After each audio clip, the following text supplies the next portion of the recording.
Assalamualaikum warahmatullahi wabarakatuh. Perkenalkan, saya Rintan Suci Ramadhani dengan NIM 1231012. Saya berasal dari kelas 2D Pendidikan Guru Madrasah Ibtidaiyah di Fakultas Tarbiyah dan Ilmu Keguruan dari Institut Agama Islam Negeri Pontianak.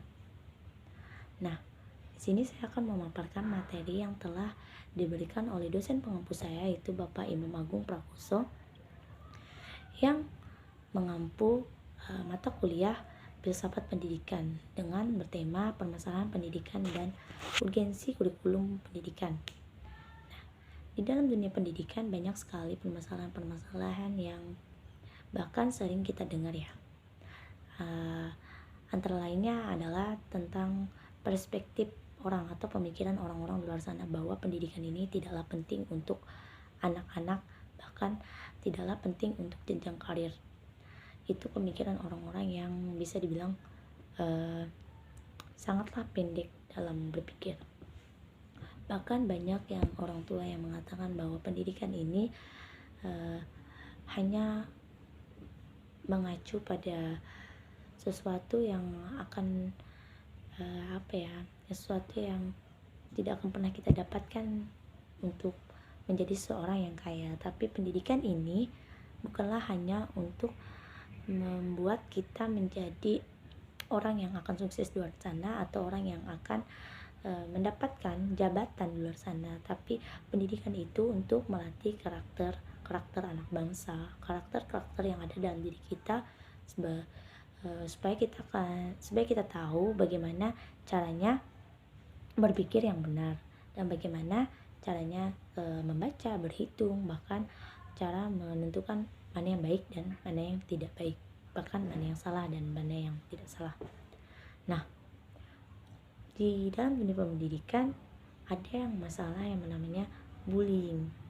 Nah, biasanya sering kita temukan di sekolah-sekolah itu tentang bullying. Bullying itu ada sesuatu yang lumrah di lingkungan sekolah, di lingkungan pendidikan. Menurut saya, bullying itu adalah sesuatu yang buruk untuk dicontoh ya bagi orang-orang yang di luar sana. Tolong jangan stop lah bullying. Nah, di bullying ini kita tidak dapat mendapatkan apa-apa, tapi kita akan mendapatkan sesuatu yang buruk, karakter yang buruk nantinya.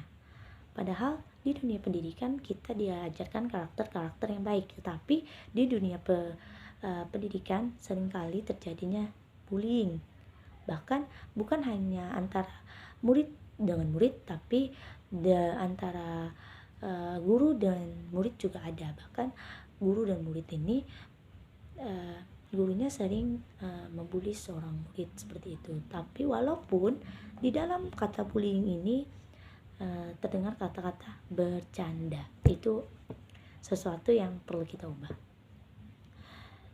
Jadi menurut saya cara menyelesaikan masalah bullying di persekolahan ini atau di dunia pendidikan ini perlunya tindak lanjuti, yaitu dari biasanya di SMA itu ada yang namanya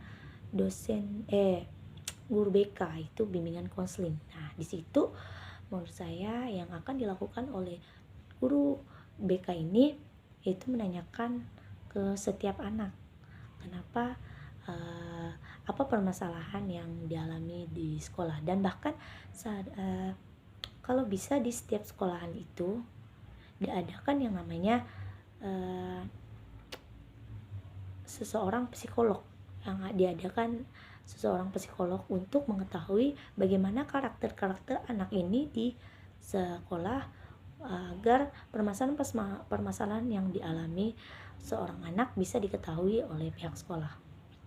Nah, setelah membicarakan tentang permasalahan dan penyelesaiannya, mungkin penyelesaiannya tidak sesuai dengan yang diinginkan ya, tapi semoga aja mengerti apa yang saya bicarakan. Nah, ada yang namanya urgensi kurikulum di pendidikan.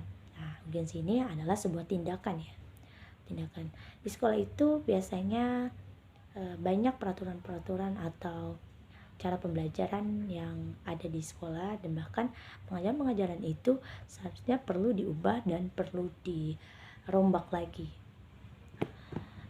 Kita di sekolah biasanya mengikuti alur pengajaran orang yang dulu-dulu itu dihilangkan, dan bahkan sekarang banyak pengajaran-pengajaran yang mengikuti teknologi-teknologi yang modern.